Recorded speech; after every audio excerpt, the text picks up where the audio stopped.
কম তেল মশলায় শশা শুক্তো বানালাম। শশাটি লাল ও বুড়ো হয়ে গেছে, তাই ভাবলাম একটু অন্যরকমভাবে শশা দিয়ে রেসিপি তৈরি করে নেওয়া যায়। তাই শশাটাকে প্রথমে ছাড়িয়ে 4 টুকরো করে কেটে নিলাম, 2 ভাগ করে।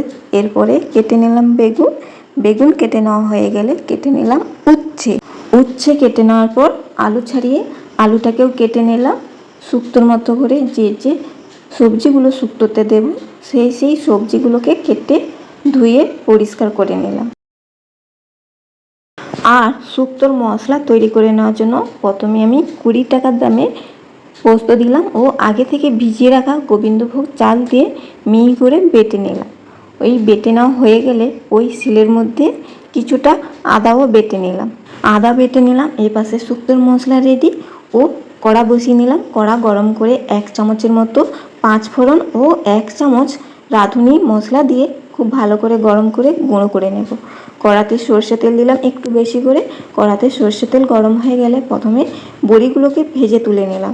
বড়ি ভেজে তুলে নেওয়ার পর ওই তেলের মধ্যে সমস্ত সবজিগুলোকে এক এক করে ভেজে লাল করে তুলে নেব। প্রথমে আলুটাকে দিলাম। আলু লাল করে ভেজে তুলে নেওয়ার পর ওই তেলের মধ্যে উচ্ছেগুলোকেও দিলাম। উচ্ছেগুলোকেও লাল করে ভেজে তুলে নেব। উচ্ছে ভেজে তুলে নেওয়ার পর বেগুনগুলো দিয়ে দিলাম। বেগুনগুলোকেও লাল করে ভেজে তুলে নিলাম। এক এক করে এইভাবে সমস্ত সবজিগুলোকে খুব ভালো করে ভেজে তুলে নিলাম। সমস্ত সবজি ভেজে তুলে নেওয়ার পর কড়াতে আরও একটু সর্ষে তেল দিলাম। সর্ষের তেল গরম হয়ে গেলে দিয়ে দিলাম 1/2 চামচের মতো মেথি ও 1/2 চামচের মতো হলুদ সর্ষে দিয়ে ওর মধ্যে কেটে নেওয়া শসা ও কাঁচা লঙ্কা দিলাম। দিয়ে শসাটাকে লাল করে ভেজে নিলাম। দিয়ে পরিমাণ মতো জল দিয়ে ওর মধ্যে ভেজে নেওয়া সবজি দিলাম ও বড়িটাও দিয়ে দিলাম।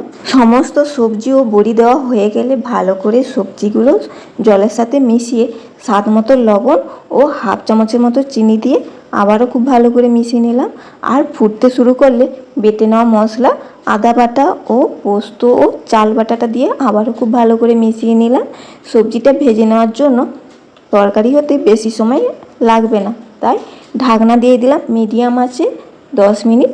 ঢাকনা খুলে খুব ভালো করে মিশিয়ে নিলাম। সমস্ত সবজি খুব ভালো করে সেদ্ধ হয়ে গেলে ভেজে নেওয়া মশলাটা দিলাম ও 1 চামচ ঘি দিলাম। দিয়ে আবারও খুব ভালো করে মিশিয়ে নিলাম। ভালো করে মিশিয়ে যতক্ষণ না পরিবেশন করছি ততক্ষণ ঢাকনা দিয়ে রাখবো।